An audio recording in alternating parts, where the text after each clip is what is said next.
যিনি ব্রহ্ম তিনি আদ্যা শক্তি। এটা একটা রেভলিউশনারি স্টেটমেন্ট।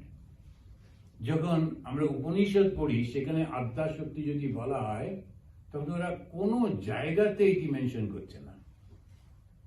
কোন কোন জায়গায় একটু হিন্টস রয়েছে বটে যে ব্রহ্ম তিনি উমা রূপে এলেন ইত্যাদি ইত্যাদি গল্প রয়েছে, কিন্তু শ্রীরামকৃষ্ণ ভেরি ক্লিয়ার, তিনি বলছেন যিনি ব্রহ্ম তিনি আদ্যা শক্তি।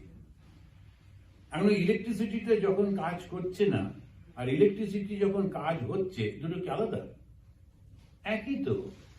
ক্রিয়া যখন করছেন, ইলেকট্রিসিটি যখন তার মধ্যে দিয়ে ক্রিয়া হচ্ছে, তখন তাকে বলা হচ্ছে শক্তি। এইটা হচ্ছে জ্ঞান। আমরা একটাকে নিয়ে তারপরে সেটার উপরে অহংকারটা চাপিয়ে আমরা সেগ্রিগেট করে ফেলি। কেউ এই শক্তি যেটা প্রকাশ পেয়েছিল শ্রী রামচন্দ্র রূপে, তাকে নিয়ে বললাম ইনি আমাদের একমাত্র রাজা। সেই শক্তি যখন প্রকাশ পেয়েছিল কৃষ্ণকে নিয়ে, ইনি আমাদের একমাত্র দেবতা।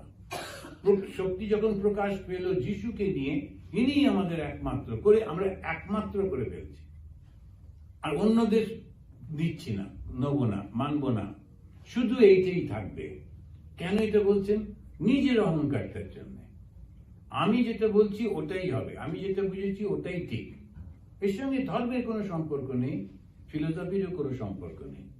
ওটা আমি নিজে জোর করে করছি, কারণ এই মুহূর্তে আমার এই ক্ষমতাটা রয়েছে, লোককে ভয় দেখাবো, যা বলবো সেটা শোনো, ইত্যাদি ইত্যাদি। শ্রীরামকৃষ্ণ বললেন যিনি ব্রহ্ম তিনি আদ্যা শক্তি।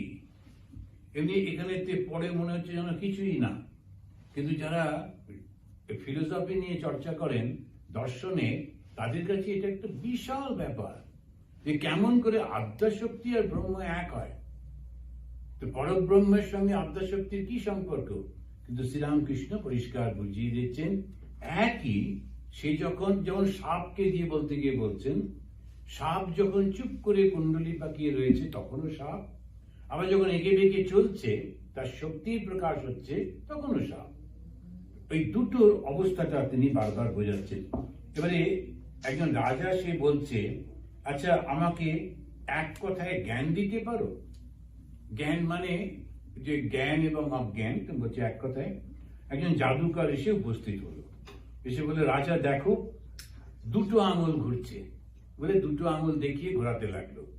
তারপরে খুব জোরে ঘুরছে যখন, তখন সে রাজা দেখলেন ওই দুইটা এক হয়ে গেছে। দুই যখন ঘুরছে, এমন জোরে ঘোরাচ্ছে, রাজা দেখছেন যেন এক হয়েছে। ঘোরাতে বলছে রাজা দেখো, রাজা দেখো, ব্রহ্ম আর আদ্যা শক্তি এক, দুটো বোধ নয়। একই, কিন্তু বোধ হয় দুটো, আর দুটো নয়। ব্রহ্মজ্ঞান হলে দুটো থাকে না, ব্রহ্মজ্ঞান হবার পর দুটো থাকে না। যতক্ষণ ব্রহ্মজ্ঞান হচ্ছে না ততক্ষণ তো দুটো রয়েছে। অভেদ এক, যে একের দুই নেই, অদ্বৈতম।